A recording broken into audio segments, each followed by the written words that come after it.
Have you ever been in conversations when you think you laid out a beautiful logical argument, you considered every possibility, and you arrived to conclusion and agreement only to find out that the other side never followed through? It is so frustrating and irritating, and you may be asking yourself a question. What could you have done differently? Maybe you should have said something differently, or maybe body language or something to make sure that the other person kind of gets the point.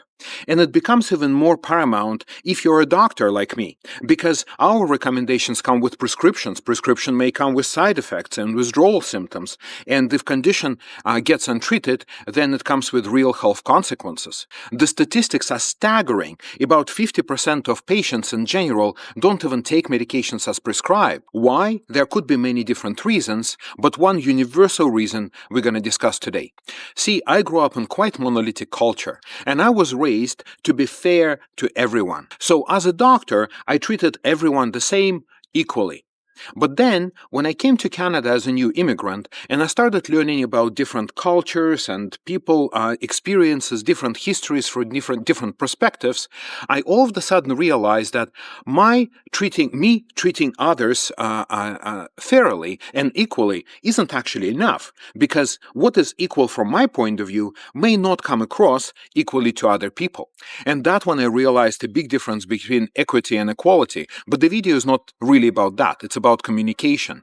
So when I realized that if I was raised in a culture systemically oppressed by white men, and I go to see a white doctor like me who looks exactly like generations of other white men who extracted my people's resources and maybe systematically destroyed their way of life, then subconsciously I may resist this message. So, and this person gives me medication. How do I know that it is not another way of manipulating? See, it's not how people think, it's not what they think, but it is subconscious, and unfortunately 90% of our decisions are subconscious. So a person may have a little bit of mixed feeling, and then they convince themselves that they should trust this doctor with all the diplomas on the wall and stuff like that, but they come home and then they forget to take their medication. So the forgetfulness may be, of course, a problem with the memory, but a lot of the time it's actually emotional manifestation of mixed feelings. So me being warm and supportive and compassionate, it's only the beginning, because the other side may not perceive it the same way. They would understand the words, they would agree with me, but then they may have mixed emotions that were rooted in generations before they were even born. And without this person's even knowing, the previous generations literally wrote the script in their genes, so it is completely out of their control. So obviously, this script is flawed, because I am not trying to manipulate them and take anything from them. I'm actually trying to be there to serve them. But what could I do? What could you do if you run into a similar situation? I thought I came up with a perfect solution. I'm going to offer my patients a second opinion. And then I realized that I actually run into my own inherited script, just as insidious as their script. And my script, for some reason, told me that if I offer second opinion, that means I accept some sort of defeat and that I'm not good enough doctor.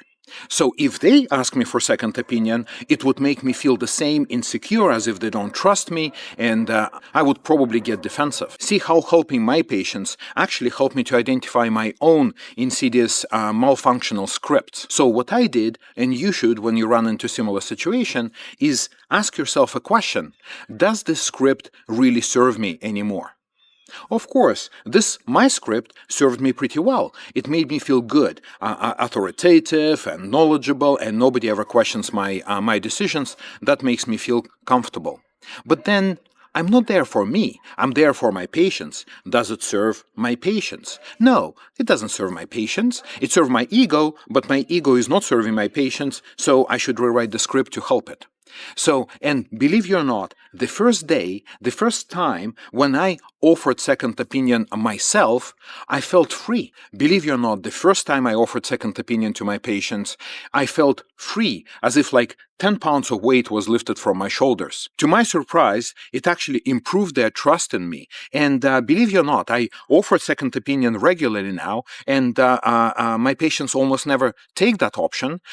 But the offer shows that I'm open. I'm not trying to hide anything, manipulate anybody. Fortunately, in our clinic, we have doctors from different genders and different cultures, and I explicitly mention it. I offer my patients to see someone for second opinion, and that could be someone different gender, different culture. See, I don't make assumption that they would necessarily feel apprehensive of me because how I look like. I just offer them an option, non-judgmental, and it is up to them to decide. I believe this did not only change the outcomes for my patients, but it also helped me to grow stronger. It helped me to deal with my totally outdated, malfunctioning script, and I don't have it anymore. So I created completely different narrative. It's not even a script. It's a narrative that helps me to live my life more purposefully and meaningfully. We have millions of different scripts, and we cannot create a script for every single situation. So, for example, how would I know if my patient has a history of being victim of domestic violence until they start trusting me and telling me about that history?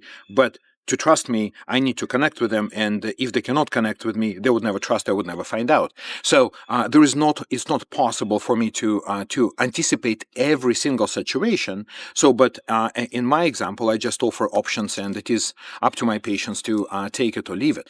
Of course, the system is unfair, and we should strive to change it as much as we can. But if you happen to be a person who is reaching out for help and you feel apprehensive of, let's say, doctors or another authority figures, keep in mind that majority of us may be running a bad script or maybe being ignorant, but we actually want to help.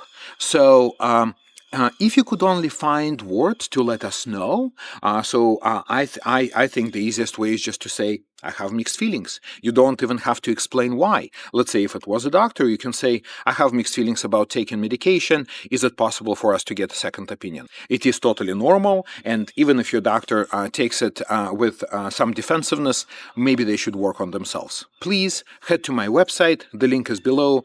Subscribe to the newsletter and download Claris Arc Welcome Kit and come back for more. Thank you very much for watching. Bye-bye.